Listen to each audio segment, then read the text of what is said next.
Good evening and welcome to Hudson Valley Week in Review, where we look back at the people, places, and issues making news in Ulster County and the region. I'm Amy Greene.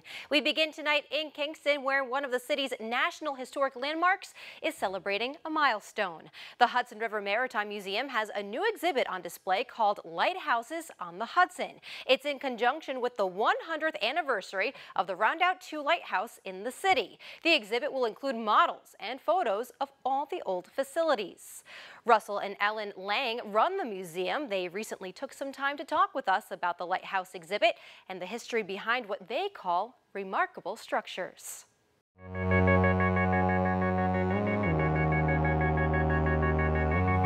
Well, we decided that this year, because the Rondout Lighthouse, which is the third lighthouse at the mouth of the Rondout Creek into the Hudson River, is 100 years old, we would put together an exhibit that talks about the history of the lights up and down the river, and particularly focuses on the Rondout lights.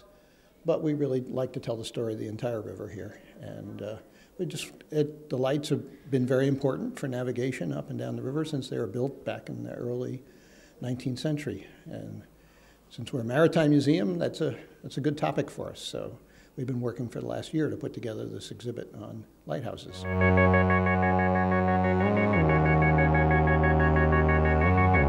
There was a need for aids to navigation. That's what lighthouses are considered, because the Hudson has been so heavily traveled since the early 17th century, when the Dutch were first here.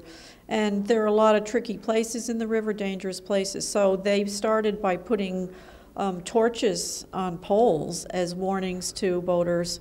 And then over the years, as technology improved, I guess they came up with the idea, or copied ideas from other places, that some areas needed a permanent sort of a person making sure that there was a permanent light there.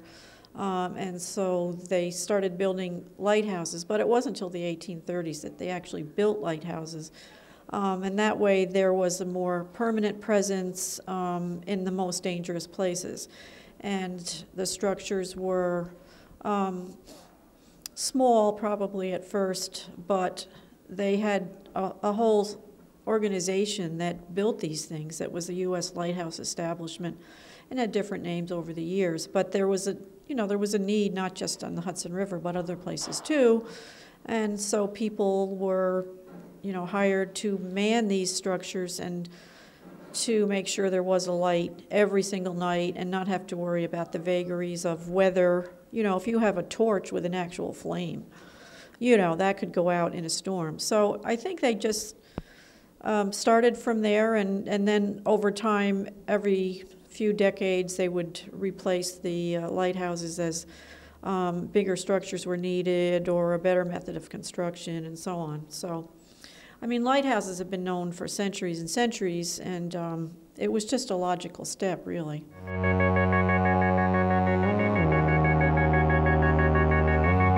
The Rondout Lighthouse was first lit 100 years ago in 1915, but it's the third lighthouse on the mouth of the Rondout Creek. The Rondout Creek and Kingston was one of the most important ports on the Hudson River.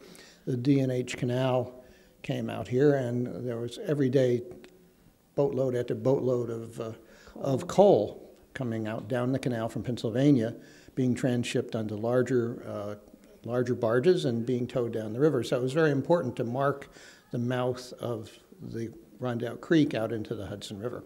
Lots of traffic every day and every night. And so they started building lighthouses. The first lighthouse was built when, Ellen? About 1838. So that was a wooden structure, and they didn't last that long. So then they built the second one, which we have a model of in our exhibit, out of bluestone on the then mouth of the Rondout Creek. And that 1867.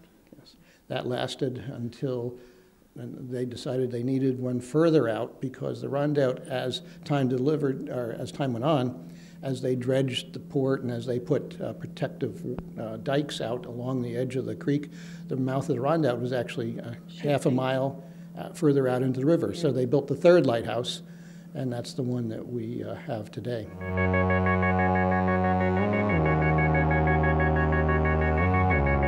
Well, there's sort of a multimedia thing. We have a wonderful model of the second Rondout Lighthouse built by one of our fine volunteers.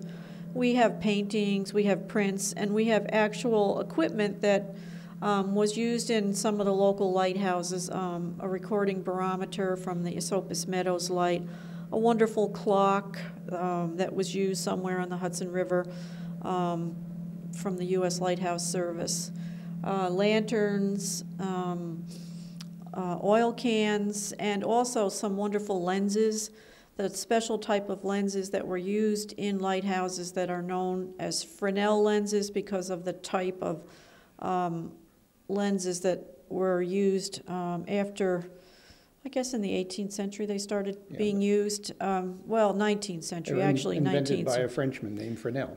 Fresnel. And they're very beautiful and very interesting, and they have actual lights in them to show how they operated, lights that revolved, because that's how they were used, with a revolving light. And of course, and originally it would have been, I suppose in the very early days, maybe actual candles, but then oil lamps, starting with whale oil and then kerosene, and then eventually you get to electric, but not until the mid-20th century, like late 40s.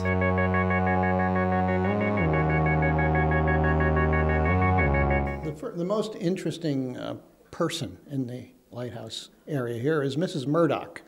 Mrs. Murdoch was a lighthouse keeper for 50 years on the Rondout Lighthouse. She was in two lighthouses. Yeah, in 2 lighthouses. And her husband was originally appointed as a lighthouse keeper, but he unfortunately drowned only a year? No, not even. About a month into his appointment, he had been appointed. It was usually a government appointment. He went into town to buy groceries. It's only a mile away in a rowboat.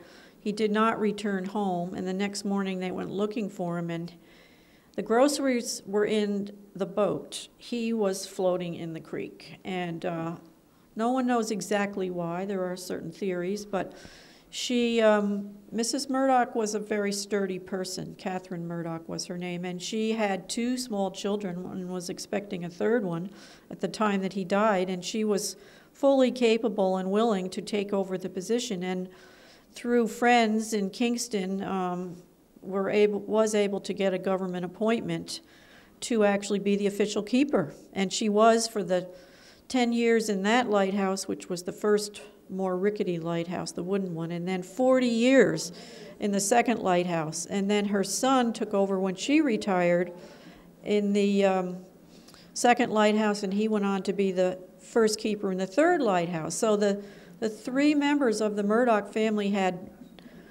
quite a long stretch in the Rondout lighthouses, over 50 years, probably 60 and more. And she was a pretty tough lady. She did rescues. She endured bad storms and floods that they call freshets that almost washed the lighthouse away and washed a lot of boats down the creek past the lighthouse, but she never faltered. She was really, really an excellent lighthouse keeper. And there are other stories, even on the Hudson, of women who took over when their husbands died or were unable to continue.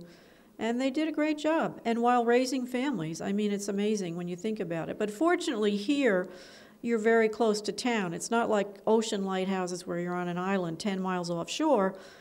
It was just a short rowboat trip into town to get groceries, to visit family, and so she's pretty famous, Mrs. Murdoch. She really is, because she was a pretty tough lady for her time and did a lot of really good work.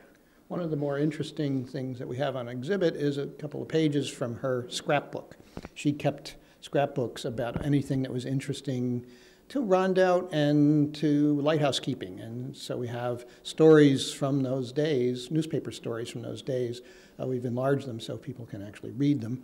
And it's a great set of stories. She keeps track of the number of lights on the river and rescues and anything that mentions her, of course. Her son. And her son. She puts that in, but the scrapbooks are fascinating. Mm-hmm. We also have lighthouse logs and things like that on exhibit. So It's And some great photos of families too, living in the lighthouses with these cute little kids, and you know how they had to go to school by boat, and if it was winter they could sometimes walk across the ice to shore to get to school, especially here at Kingston because it wasn't that far to shore. And the water behind the lighthouse here and also at Esopus Meadows is very shallow, which is one of the reasons that there are lighthouses, is to keep the boaters away from the shallows. That's always a problem in a river.